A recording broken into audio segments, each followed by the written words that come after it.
Hi friends, எல்லோரும் எப்படி இருக்கீங்க? நல்லா இருக்கீங்களா? வீடியோ தொடர்ந்து போட முடியல, ஒரு சின்ன வேலை. இப்போ நம்ம என்ன பண்ண போகிறோம்னா, இன்றைக்கி அவியல் பண்ண போகிறோம். கேரளா டிஷ்ஷு தான்.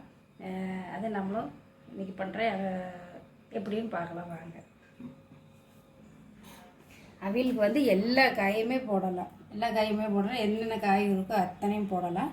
இது முருங்கைக்காய், உருளைக்கிழங்கு, வாழைக்காய், கேரட்டு, பீன்ஸு, வெள்ளை பூசணி, மெயினாக அதுதான் பொருள். இன்றைக்கி நம்ம இது எல்லா காயும் போட்டு ஒரு அவியல் பண்ணுறோம்.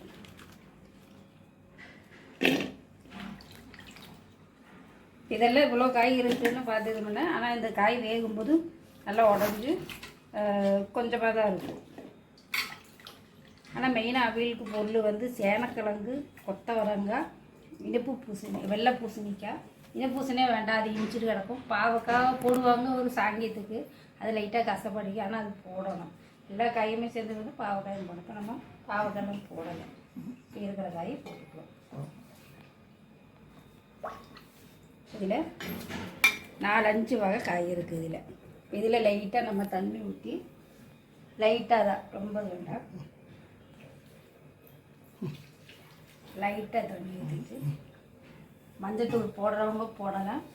அது நமக்கு இது வெந்ததுக்கப்புறம் நம்ம போட்டுக்கணும். இப்போ இது நம்ம சிம்மில் தான், ரொம்ப ஹையில் வைக்க வேண்டாம். ஒரு கொதிச்சு வேகிற அளவுக்கு நம்ம இதில் வச்சுக்கணும்.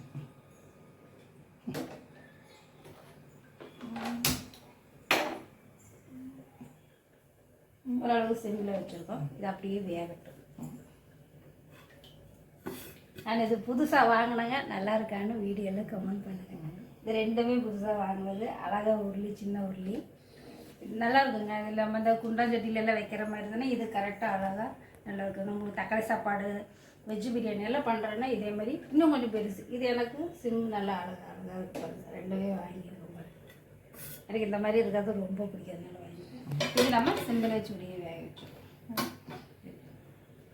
அப்புறம் தேங்காய் அரைக்கிறது வந்து இதுக்கு தேங்காய் அரை மூடி எடுத்துருக்கேன். தயிர் வேணும், நல்ல தயிர், கட்டி தயிர் வேணும். அது நம்ம வேக வச்சதுக்கப்புறம் நம்ம பார்த்தோம். நல்ல கொஞ்சம் காரம் இருக்கணுங்க.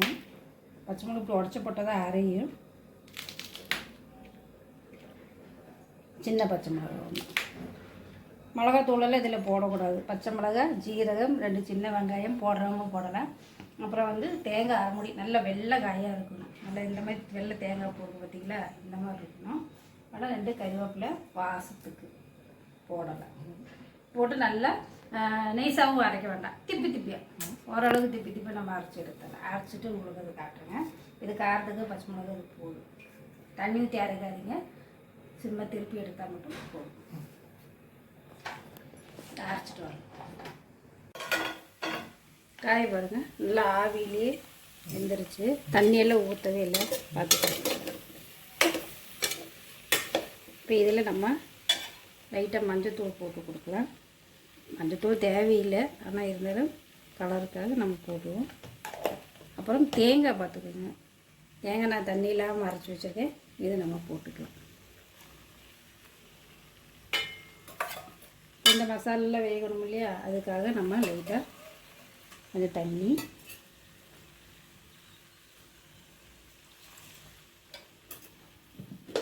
உப்பு,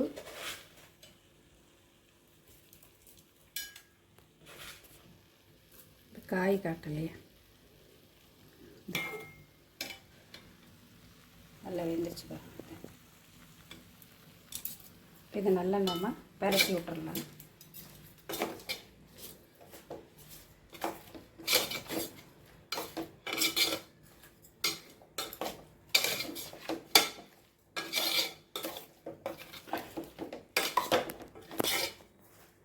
இலங்கையில் பாருங்க, நல்ல வடிவகமாக பிரட்டி விடுவோம். இப்போ எப்படி இருக்குது பாருங்கள். அது நல்ல டேஸ்ட்டாக இருக்குங்க. நீங்கள் 2 நாள் 3 நாளும் ஃப்ரிட்ஜில் வச்சு எடுத்து சூடு பண்ணி, ஆனால் எடுத்து சூடு பண்ணுறதுக்கு முன்னாடி கொஞ்சம் நேரம் வச்சு வெளியே வச்சுட்டு நீங்கள் சூடு பண்ணுங்கள். பழைய சோத்துக்கெல்லாம் சூப்பராக இருக்குங்க. அது தேங்காய் ஊற்றி தான் தாளிக்கணும். இதை தாளிக்கவே தேவையில்லை, தேங்காய் கருவேப்பிலை போட்டு இறக்கி வச்ச போதும். அப்புறம் இது அப்படியே நம்ம மூடி வச்சிடலாம்.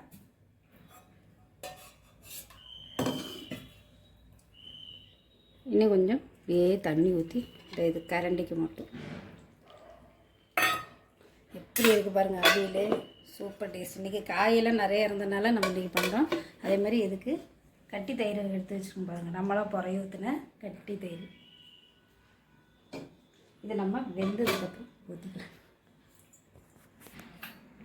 வேகட்டும், மூடி வச்சு. காயெல்லாம் நல்லா வெந்துருச்சு, தேங்காயும் வெந்துருச்சுங்க பாருங்கள் எப்படி இருக்குன்னு. இனி நம்ம இதில் தயிர் கொஞ்சம் ஊற்றிக்கலாம். ஆனால் இது தயிர் இருக்கனால கெட்டே போகாது. தயிர் ஊற்றி ரொம்ப நேரம் நம்ம கொதிக்க வைக்கணும் வேண்டாம், சும்மா சூடானதே போதும்.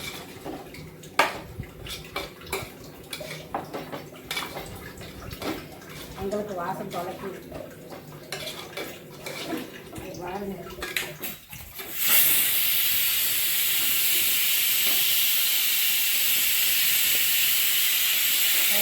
காயெல்லாம் எப்படி இருக்கு பாருங்க, நிறைய போட்டோன்னா எல்லாமே வெந்துருச்சு.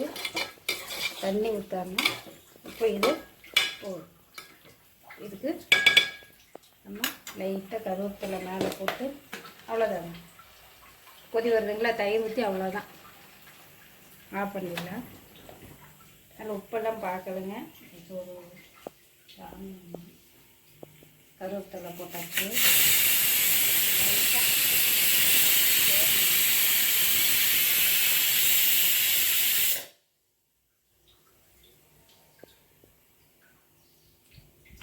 அவ்வளோதாங்க, காட்டிக்கிறோம் உங்களுக்கு. அவ்வளோதாங்க, தயிர் ஊற்றி ரொம்பவே நம்ம இது பண்ணிக்க வேண்டாம். ரெடி ஆயிடுச்சு பாருங்கள். இதுலேயே நம்ம இந்த சூட்டிலே, ஏன்னா இந்த உள்ளி வந்து கொஞ்சம் வெயிட்டானது, அதனால் இந்த சூட்டிலே வந்து ரெடி ஆகிடும்.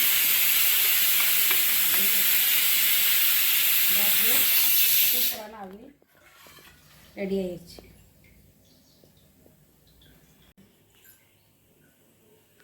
இப்போ நம்ம சூப்பரான அள்ளி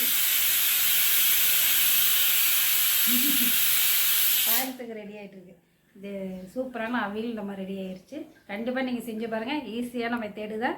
உங்களுக்கு கண்டிப்பாக பிடிக்கும். பிடிச்சதுன்னா எங்களுக்கு லைக் பண்ணுங்கள், ஷேர் பண்ணுங்கள், சப்ஸ்கிரைப் பண்ணுங்கள், பெல் பட்டனே கிளிக் பண்ணுங்கள். கண்டிப்பாக சப்ஸ்கிரைப் பண்ணுங்கள், உங்களோட ஆதரவு கொடுங்க எங்களுக்கு.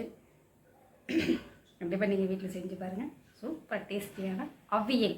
எல்லா காயும் உங்கள் வீட்டில் ஒன்று காய் மிச்சம் இருந்ததுன்னா கண்டிப்பாக நீங்கள் இந்த மாதிரி செய்யுங்க. கொஞ்சமாக ஒரு 4 காய் இருந்தாலுமே இதை செஞ்சு பாருங்கள், டேஸ்ட்டாக இருக்கும். டாட்டா, பை பை. அடுத்த வீடியோமே சந்திக்கலாம். இன்றைக்கி கொஞ்சம் சின்ன வேலை, அதனால்